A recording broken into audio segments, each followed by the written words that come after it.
Paz e luz, meu irmão, tudo bem com você? Encontros que Jesus teve. Nós vamos continuar falando esse tema e hoje nós vamos falar sobre o encontro, pensar, refletir sobre o encontro de Jesus com Zaqueu.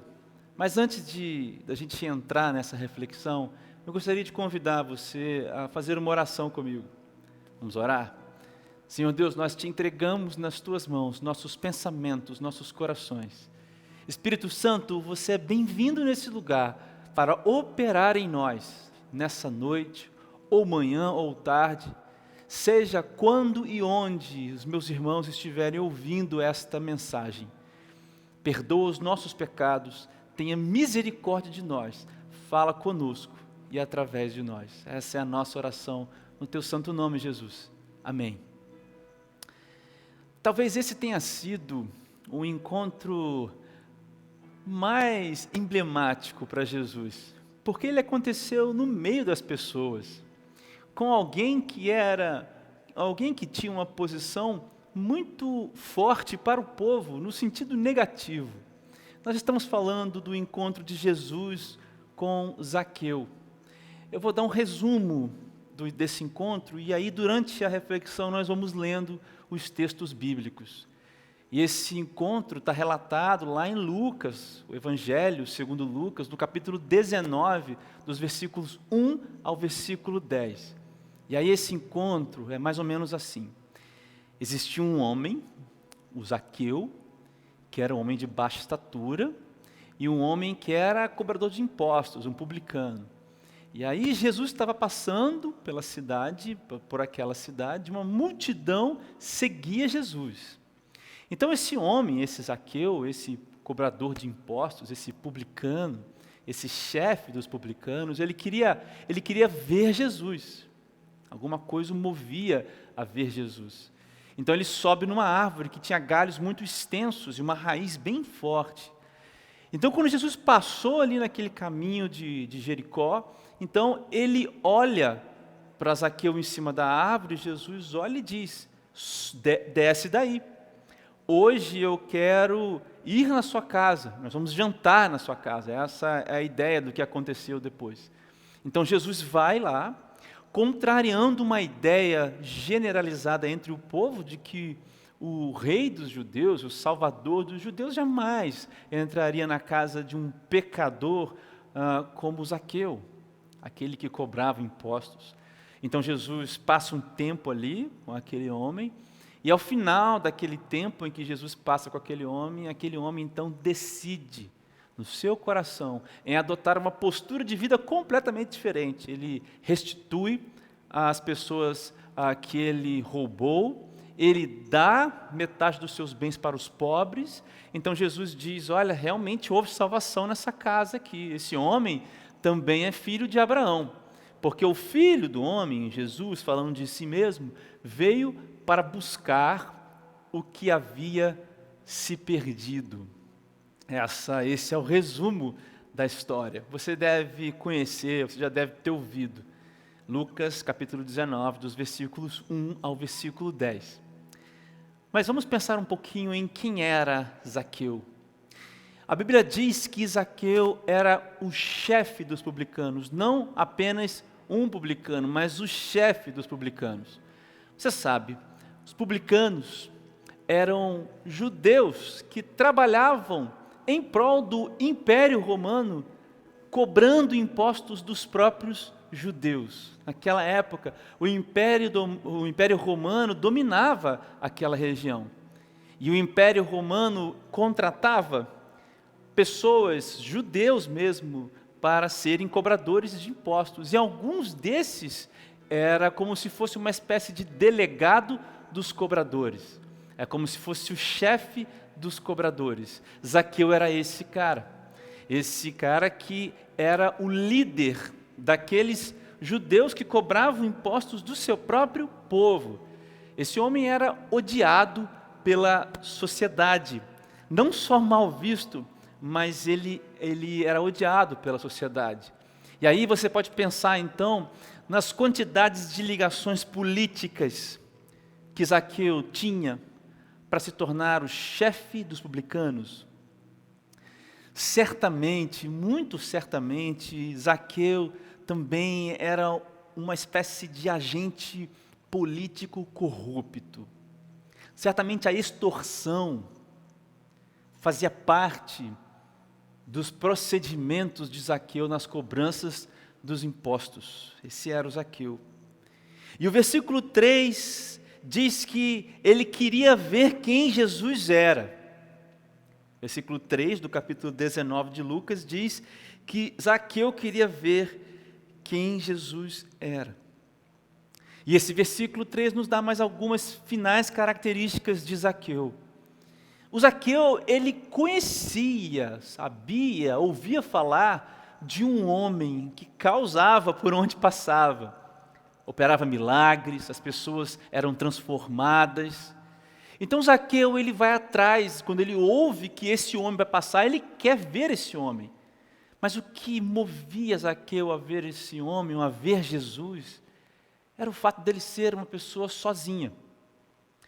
Vê se você compreende isso. Um homem que vivia no seu povo, pelo seu povo era odiado. E é muito importante isso para o judeu. Você não pode deixar de entender que, para o judeu, a identificação com o povo é uma marca, uma característica fortíssima da sua identidade. Algo que não é tão comum para nós. Mas para o Zaqueu era importante. E aí esse homem era um homem solitário. Então ele sobe naquela árvore para ver Jesus, atestando que ele era um cara sozinho, que ele tinha sede de alguma coisa, que ele precisava de alguma coisa. Quem era esse que seria o rei dos judeus, aquele povo do qual eu pertenço, Zaqueu pensando? E eu tenho cobrado impostos, e por esse povo mesmo sou odiado. Meu amigo, eu penso que a partir desse entendimento de quem era Zaqueu, esse era o Zaqueu, do entendimento de quais eram as configurações sociais e políticas daquela época, e do entendimento de quem é Jesus, e do que Jesus representa, o Evangelho que Jesus representa enquanto ele vivia, né, enquanto seu ministério era construído. Eu penso que a partir desses entendimentos nós podemos construir algumas lições que esse encontro nos ensina. 3 lições, para ser mais exato. Sabe, a primeira lição que esse encontro me deixa claro, assim, é uma lição a respeito dos falsos moralistas. A respeito do falso moralismo. Porque você sabe, quando Jesus então olha para Zaqueu e diz, desce dessa árvore, porque hoje eu vou estar na sua casa, então ele vai com Zaqueu, o povo no versículo 7 diz o seguinte, olha, todo o povo viu isso e começou a se queixar. Ele se hospedou na casa de um pecador. Sabe, esse falso moralismo que existe hoje em dia, assim, não é algo novo, já existia na época de Jesus. E esse falso moralismo, ele é baseado em 2 premissas, basicamente. A primeira premissa desse falso moralismo, aquelas pessoas reprovarem a ação de Jesus de entrar na casa de Zaqueu, primeiro é porque eles tinham um entendimento errado a respeito de Jesus. Eles impunham sobre Jesus uma exclusividade em relação a eles mesmos. Eles achavam que o rei dos judeus, o Salvador, aquele que viria salvar, que Jesus, tinha que ser apenas e exclusivamente ligado, ele tinha que operar em favor dos judeus. E olha, dos judeus que eram oprimidos. Veja o pensamento, o entendimento equivocado. E esse falso moralismo dessas pessoas, desses judeus, se baseava nesse entendimento. E é assim com a gente hoje em dia. Mas em Romanos 10, no versículo 12, diz, portanto não há distinção entre judeus e gentios, pois o mesmo Senhor é Senhor de todos, e abençoa ricamente todos os que o invocam. Paulo diz isso lá na carta aos Romanos. Você entende o que acontece? Nós temos um olhar para Jesus exclusivista, mas o olhar exclusivista tende a ser, meu querido irmão, um olhar excludente. Porque começa a colocar em algum tipo de plano, alguns tipos de merecimentos. E a palavra diz também, em Romanos 3, versículo 23, que todos nós pecamos e todos nós carecemos da glória de Deus. E isso nos leva a entendimentos de Jesus a partir do nosso julgamento. Veja, isso nos leva a entender Jesus a partir do nosso próprio julgamento. Sabe, lá no versículo 9, depois que tudo acontece, versículo 9, versículo 10, Jesus disse assim, olha, houve salvação nesta casa, porque esse homem também é filho de Abraão.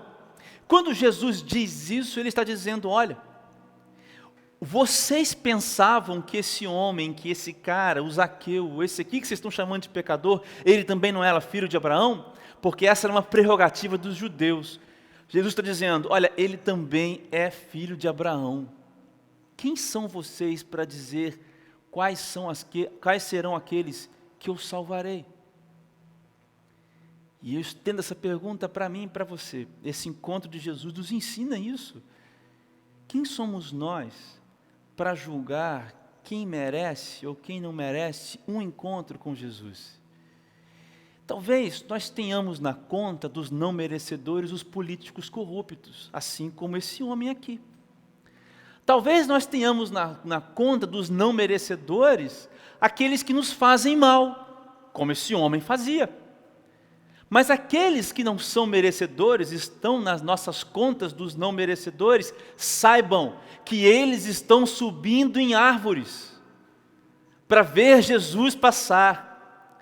Porque eles estão se movimentando, não porque parte deles a vontade, o desejo de conhecer Jesus, mas porque a igreja de Jesus nos dias de hoje revela a beleza de Jesus Cristo, e a beleza de Jesus Cristo atrai pecadores. Então, como que nós desejamos viver Jesus, revelar um Jesus que atrai, e ao mesmo tempo repudiar aqueles que estão subindo nas árvores para encontrar Jesus. Jesus não é uma propriedade exclusiva minha, é uma propriedade exclusiva sua. Imagina o político mais corrupto que você tem na sua mente agora. O mais corrupto, eu não vou citar nomes, imagina você, a orientação política que você tiver, imagina o mais corrupto. É esse homem que Zaqueu representa. Imagina o político que mais roubou nos escândalos agora da pandemia. É esse homem que sobe na árvore. Você consegue entender isso? Imagina a pessoa que mais te tratou mal. Não há limites para a graça de Deus, a não ser a própria justiça do próprio Deus. Quem somos nós? Deuses? Criadores ou criaturas? Essa cena é difícil de imaginar. Imagina o político mais corrupto que você conhece, Jesus entrando na casa dessa pessoa para jantar com essa pessoa. Mas, meu querido amigo, o que Jesus faz é provocar mudanças. A segunda coisa que esse falso moralismo se embasa é na tentativa de construção de um Salvador que se enquadre a nossa concepção moral. Nós acabamos tentando criar um Jesus que caiba numa concepção moral que nós criamos. Veja a história de Nicodemos, João capítulo 3, da mulher samaritana, que nós falamos na semana passada. Pessoas que estavam condicionadas com moralismos da época e construíram a imagem de um Jesus baseado nesses moralismos. E aí essas pessoas não entendiam o que Jesus falava. Por vezes nós vemos isso. Você sabe uma característica, uma forma de nós vermos isso claramente hoje em dia? A tentativa de enquadrar o Evangelho como um sistema político, de oprimir as pessoas com o Evangelho, de descer goela abaixo das pessoas aquilo que nós cremos e sabemos, que é o que Deus determina. É como se eu e você estivéssemos jogando pessoas para cima das árvores para encontrar Jesus, meu amigo. Alguma coisa vai mover essas pessoas. Nós somos o reflexo de Jesus. O que atrai essas pessoas é o nosso reflexo de Jesus. Não é a imposição de um sistema político. O Jesus fabricado pelo falso moralismo serve também, preste atenção nisso aqui, o Jesus fabricado pelo falso moralismo serve para alimentar o ego dos covardes espirituais, dos cegos espirituais e dos anticristos que estão andando aí entre nós. O Jesus fabricado pelo falso moralismo, ele serve para alimentar o ego dos covardes espirituais, dos cegos espirituais e dos anticristos. Estão por aí entre nós. Portanto, o primeiro ensino desse encontro que Jesus teve com Zaqueu é esse. É o alerta do falso moralismo, que está baseado numa ideia errada, exclusivista, lançada sobre nossa relação com Jesus, e baseado numa concepção de Jesus a partir da nossa concepção moral.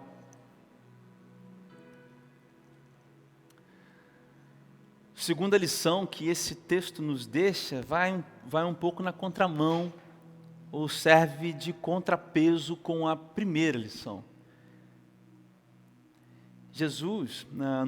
Zaqueu, no versículo 8, diz assim: enquanto isso, Zaqueu se levantou e disse, Zaqueu diz, Senhor, darei metade das minhas riquezas aos pobres, e se explorei alguém na cobrança de impostos, devolverei 4 vezes mais. Meu amigo, o testemunho de mudança precisa de obras que revelem a mudança. Quem é transformado por Jesus, as suas obras revelarão Jesus. O procedimento radical de nova vida a partir do novo nascimento de Zaqueu é uma lição que corrobora isso que eu acabei de dizer, que é a segunda coisa que a gente aprende nesse texto, que é que o testemunho precisa de obras. Testemunho precisa de obras. Tiago capítulo 2, versículo 17 e 18 diz assim: assim também a fé por si só, se não for acompanhada de obras, está morta. Mas alguém dirá: você tem fé e eu tenho obras. Mostre-me a sua fé sem obras, e eu lhe mostrarei a minha fé pelas obras. Esse texto é incrível. E aí no versículo 22, continua lá em Tiago, capítulo 2. Você pode ver que tanto a fé como as suas obras estavam atuando juntas, e a fé foi aperfeiçoada pelas obras. A ideia, meu querido, aqui nesse texto é: não há salvação pelas obras, é pela fé. Mas a fé gera obras. Zaqueu, o chefe dos publicanos, o corrupto, o solitário, o sozinho, encontrou-se com Jesus. E esse encontro de Jesus com Zaqueu não ficou em palavras. Ele não apenas disse, mas ele fez. E o que foi resolvido no seu coração, foi resolvido no seu coração, de maneira em que a sua vida foi pautada por essa resolução. O radicalismo de Zaqueu está na palavra metade das minhas riquezas e 4 vezes mais. Ele daria, se ele roubou alguém, ele daria 4 vezes mais àqueles que ele roubou. Não existe o evangelho se também não há mudança radical de vida. Você entende isso que eu estou falando? Nós muitas vezes falamos, oramos, cantamos, pregamos, mas as nossas obras são vazias e elas não caminham na direção da nossa fé. Portanto, uma fé sem obras é uma fé vazia, é mentira. Porque a fé é um movimento de vida, e vida é prática. A subjetividade da vida se revela na praticidade dela mesma. Sensações, emoções, decisões são subjetivas, mas nos levam a ações no concreto. E se nós somos transformados por Jesus no mais profundo daquilo que nós chamamos de alma, como que o que existe por fora não é afetado pelas nossas ações? Não se compra fé com obras, e não se valida obras sem a fé, porque o verdadeiro evangelho não fica escondido. O verdadeiro evangelho não fica escondido, meu querido. Jesus disse: houve salvação nessa casa, e a palavra salvação é nesse sentido, houve mudança nessa casa. O corrupto, o solitário, o sozinho, houve mudança. Houve mudança.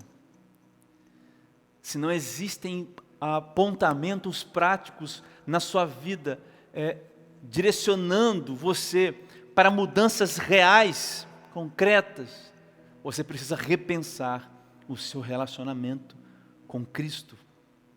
Isso é muito sério.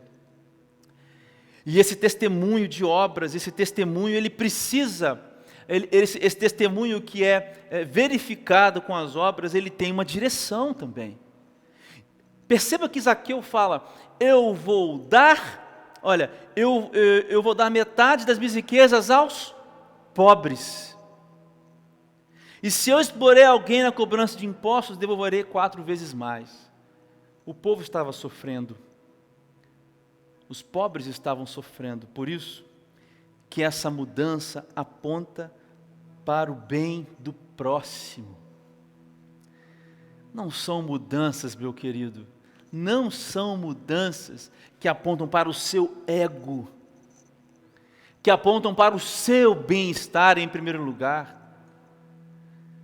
São mudanças que precisam apontar para o bem do outro.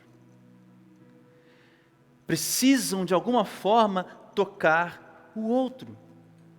Porque é impossível amar a Deus sem buscar a justiça de Deus, a bondade que vem de Deus e a igualdade para com o próximo. Olha só, 1 João capítulo 4, versículos 20 e 21 diz o seguinte: se alguém afirmar, eu amo a Deus, mas odiar o seu irmão é mentiroso. Pois quem não ama seu irmão, a quem vê, não pode amar a Deus, a quem não vê. Ele nos deu este mandamento: quem ama a Deus, ame também a seu irmão. E aí você pode ficar, tá, mas o que é esse negócio de amar? 1 João está falando de um amor que não pode ser produzido naturalmente em mim e em você. Porque o versículo 19 desse mesmo capítulo, desse mesmo capítulo 4 da primeira carta do apóstolo João, diz que nós amamos porque Ele nos amou primeiro. Então, sem receber da fonte, é impossível amar a Deus e amar ao próximo, e a fonte está em Deus. Agora, o contrário disso também é verdade. Se você não ama o próximo, através desse amor que não pode ser gerado em você, só pode ser gerado em Deus, significa que você não ama a Deus, e você não conhece a Deus. E esse amor, meu irmão, é também no nível do concreto. É por isso que essa palavra aqui em 1 João, sabe, ela está ligada a uma atitude moral, aí sim. A moralidade que a Bíblia nos coloca, na forma que é difícil, mas que a Bíblia nos impõe, que o Evangelho nos traz. O amor é uma atitude moral, não um sentimento subjetivo. O amor que nós estamos falando aqui é uma atitude moral, é prática na vida do outro, é vida na vida do outro, do próximo. As pessoas clamam por justiça, precisam desesperadamente da bondade, da igualdade, e elas verão isso através de mim e de você. O amor é uma atitude moral, não um sentimento. E o que a gente vê na vida de Zaqueu é essa direção. Um homem que mudou a sua maneira de viver em direção do próximo, com uma atitude de amor, uma atitude moral em direção ao próximo. E nós tentamos enquadrar Jesus nos nossos moralismos, na nossa diretriz partidária. É muito triste, meus irmãos, ver o que está acontecendo na nossa nação, no nosso país. Ver que as pessoas não compreendem mais 1 João 4, 19, 20 e 21. As pessoas estão em busca de um Jesus que se enquadre dentro da moralidade deles. E nós não vemos os procedimentos de uma vida radicalmente transformada a partir de um novo nascimento. Obviamente, e claro, não houve um novo nascimento. Se, por um lado, nós não podemos dizer que Jesus veio para A, veio para B, veio para C ou para o D, por um outro lado, aqueles que Jesus encontra mostra resultado. A vida dessas pessoas tem obras que certificam que Jesus entrou na casa delas e jantou com elas, e elas tiveram ali uma decisão que mudou a vida delas. E elas andam com Jesus.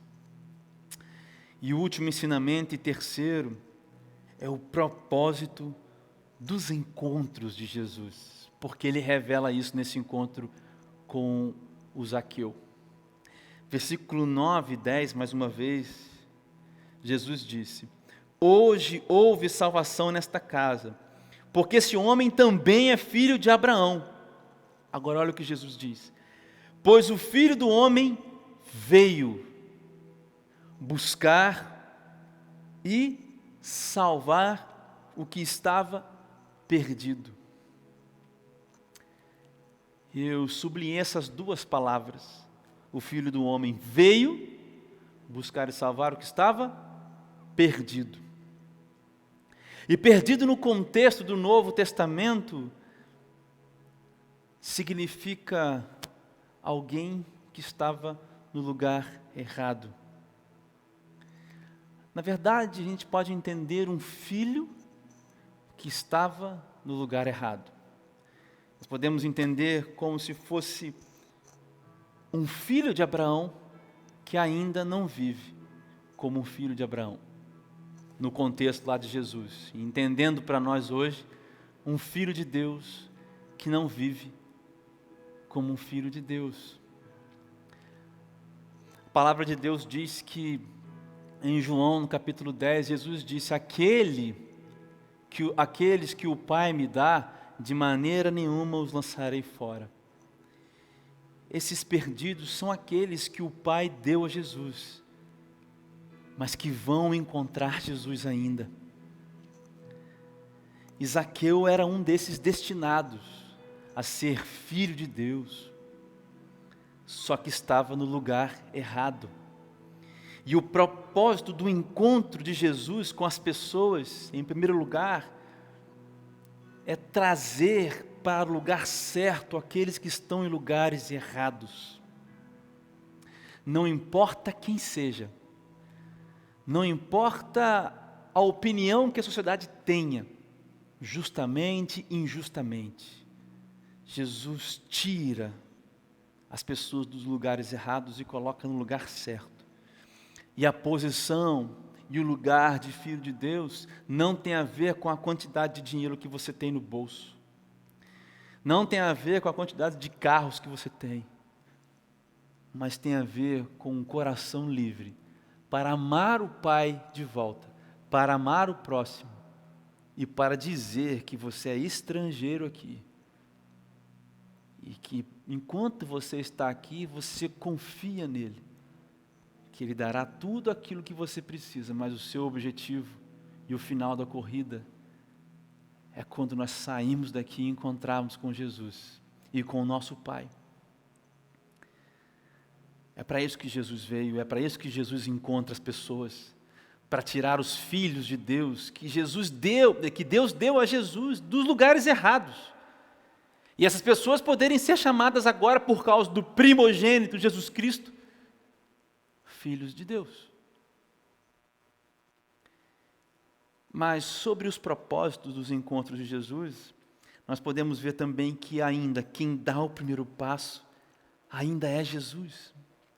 Quem deu o primeiro passo ali, no encontro de Jesus com Zaqueu, foi Jesus, e não foi Zaqueu. Versículo 5 diz, quando Jesus chegou àquele lugar, ele olhou para cima e disse, Zaqueu, desça depressa, quero ficar em sua casa hoje. Então não é Zaqueu que canta, entra na minha casa, entra na minha vida. Não é Zaqueu que canta isso. Essa música está completamente equivocada. Porque Zaqueu, ele se move por alguma coisa. Eu te disse isso no começo dessa reflexão. Sabe o que faz Zaqueu se movimentar? Duas coisas. O brilho de um homem que revolucionava os lugares por onde passava. Mas também o sofrimento dele. O que move também Zaqueu a subir naquela árvore era o fato dele ser um chefe dos republicanos. O sentimento de traição que aquele homem tinha, o sentimento de solidão, a sensação de estar no lugar errado, de ser errado, de estar vivendo errado, é o que faz Zaqueu subir. Mas quem chega para encontrar Zaqueu é Jesus. Jesus é quem dá o passo, é Jesus quem chega, é Jesus quem se coloca. Não é Zaqueu que busca Jesus, é Jesus quem se coloca diante de Zaqueu e fala, eu quero ficar na sua casa hoje. Na verdade, o que movimentou Zaqueu são as características, são os resultados do pecado. E essa é a beleza do Evangelho. Porque a luz, porque Jesus, ele é uma coisa que atrai as pessoas. A beleza de Jesus e do Evangelho, que é hoje refletido através da igreja, atrai as pessoas. Então os pecadores são atraídos para Jesus por causa de Jesus. Isso é incrível. E Jesus veio para salvar todos nós, a mim e a você, quando nós nos movíamos subindo em galhos, por conta do nosso pecado. Se você hoje pode dizer que já encontrou Jesus, então saiba que você se movia também, pelos galhos das árvores do sofrimento da vida. Mas um dia Jesus chegou para você e disse, eu quero ir hoje na sua casa. Ele deu o primeiro passo. Os encontros de Jesus partem dele, porque ele conhece todos aqueles que são dele. Eu queria aplicar essa mensagem com você com 3 perguntas. Vou fazer 2 perguntas, vou fazer uma oração, faço a última pergunta e mais uma oração. Eu quero me dirigir primeiro aqui às pessoas que talvez já conheçam o Evangelho. Talvez seja membro de uma igreja, talvez caminhe numa igreja, talvez seja um frequentador de igreja, talvez um desigrejado, talvez alguém que tem uma birra com a igreja e não consegue mais aceitar a igreja. Eu queria aplicar essa mensagem para você. Você tem criado um Jesus com J minúsculo, que cabe na sua expectativa moral? Será que você não tem criado um Jesus que caiba na sua expectativa moral? Será que você também não é um falso moralista? Será que você não está tentando enquadrar Jesus naquilo que você acha? Seja aplicado em qualquer assunto, um assunto que for. Será que você não tem uma posição exclusivista, que ao mesmo tempo é excludente de outras pessoas a respeito de Jesus? Será que para você não existam políticos corruptos demais e incapazes de receber a salvação de Jesus? Será que para você não existam pessoas que são ruins demais, que te machucaram dentro das igrejas e que elas não merecem? Pois essas pessoas são todas elas representadas pelo Zaqueu nesse encontro. E se você é um desses, a sua postura o seu personagem aqui nesse texto é o povo que julgou Jesus. Somente em Jesus, vivendo nele, relacionamento com Jesus, é que reside nossa maneira de agir, nossa maneira de pensar e nossa maneira de existir. Jesus nos comanda a ter certos pensamentos, certas maneiras de agir e uma conduta de existência no sentido moral. Mas é nele, não é nos nossos achismos, nem no nosso falso moralismo. Segunda aplicação, você diz que tem fé, mas quais são as suas obras? Você diz que tem fé, quais são as suas obras? O que a sua vida revela? Quais são as suas obras? Para onde a gente pode apontar e dizer, olha lá, a fé dessa pessoa revela mesmo, olha lá. E se você tem apenas obras de fachada, onde está firmada a sua fé? Se você tem apenas obras e acha que com as obras você vai comprar a sua salvação, eu pergunto, aonde está a sua fé? Talvez você nunca tenha recebido de Jesus esse encontro, para que nasça em você uma fé, um movimento de vida que produza obras. Eu quero orar por você, se você se enquadra nessas perguntas, agora. E depois da oração, eu vou fazer mais uma pergunta e nós vamos encerrar. Se você se enquadrou nessas perguntas, eu quero que você feche seus olhos agora. Eu quero orar por você. Vamos orar? Senhor meu Deus, eu coloco nas tuas mãos todas essas pessoas que de alguma forma se identificam, ó Pai, com essas maneiras erradas de nos colocarmos diante do seu plano, diante das pessoas do seu plano de salvação. Pai, nos ajuda a desconstruir toda a concepção equivocada de Jesus. Destrói a mesquinharia, a covardia e a cegueira do falso moralismo, ó Pai, que impera em muitos lugares entre nós. Destrói isso, Deus tem misericórdia de nós. Nós somos um povo pequeno e nossos olhos são olhos humanos e muitas vezes nosso coração se enche de outras coisas, de um senso de justiça vazio. Elimina isso dentre nós, Pai. O Senhor pode salvar pecadores perdidos, aqueles que são seus filhos e estão em posições erradas. Salva hoje. Pai, aqueles que dizem que têm fé, Pai, mas não têm obras nenhuma. E aqueles que têm obra, Deus, apenas de fachada e não têm fé verdadeira, Pai, tem misericórdia. Eu clamo pelo Teu sangue nessa hora, Jesus, para que um descortinamento seja feito nas mentes das pessoas que me ouvem e no coração delas jorre o amor que só pode vir do Teu trono de graça. Tenha misericórdia, transforma essas realidades hoje, encontra estas pessoas no nome de Jesus. Amém. Amém. Por fim, eu tenho mais uma aplicação para fazer. E eu quero perguntar a você o seguinte: você também tem subido em galhos para ver um Jesus que te encanta, mas vê-lo de longe?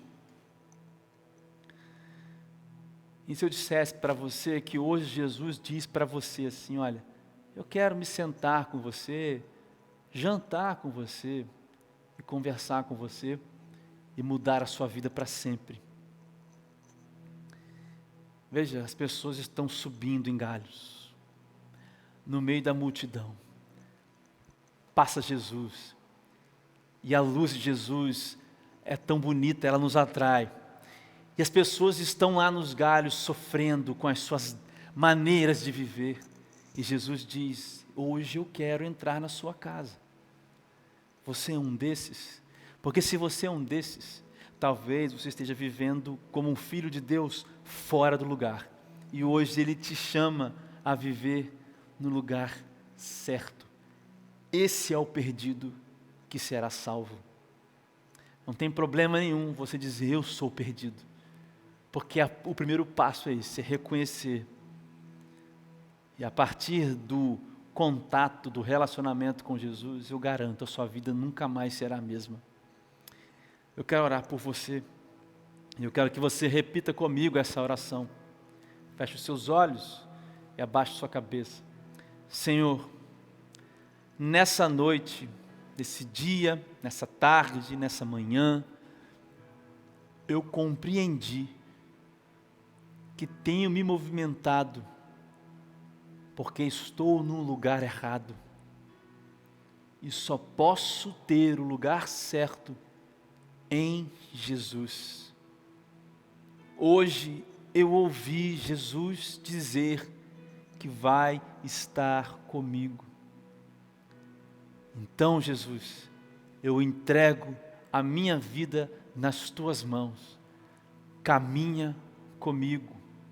Muda tudo em mim. Eu quero ser um filho de Deus. Escreve o meu nome no livro da vida, porque eu confesso que sou um pecador e também confesso que em Jesus, que é o Filho de Deus, há salvação. No nome de Jesus. Amém. Querido, muito obrigado por ter ficado conosco até esse momento. Se você tomou uma decisão a partir dessa reflexão hoje e precisa de ajuda para caminhar, você tem aqui o nosso canal no YouTube, você tem os nossos canais no Instagram, você tem no Facebook, você tem no Twitter. Mande uma mensagem para a gente. Nós temos um grupo de discipulado que se reúne virtualmente todo domingo às 10h30 da manhã e nós caminhamos juntos. Nós não somos uma igreja, mas enquanto você está se preparando, dando os primeiros passos, nós vamos te ajudando e você vai encontrar uma igreja, um grupo de irmãos que vai caminhar com você. Nós estamos aqui para caminhar com você nesse primeiro momento. Não caminhe sozinho. Nós estamos falando de encontros de Jesus, que Jesus teve. E todas as pessoas que foram transformadas por Jesus não caminharam mais sozinhas. Elas de alguma forma foram inseridas dentro da comunidade de fé daquela época. Sejam os tempos mais difíceis, sejam os tempos os mais fáceis, você não pode caminhar sozinho. Se você precisa de algum tipo de acompanhamento, nós estamos aqui. Mande uma mensagem para a gente que nós encaminhamos você para o nosso grupo de discipulado todo domingo às 10h30 da manhã. Se você puder, se inscreva em nosso canal, compartilhe esse vídeo. Nós precisamos e queremos atingir o maior número de pessoas possível. Tenha uma ótima semana, que o Espírito Santo te conduza, que a paz superabunde no seu coração, que seja uma semana de frutos de vitória sendo colhidos na sua vida e de toda a sua família. Paz e luz, uma ótima semana, e a gente se vê semana que vem aqui às 10 horas da noite. Tchau, tchau.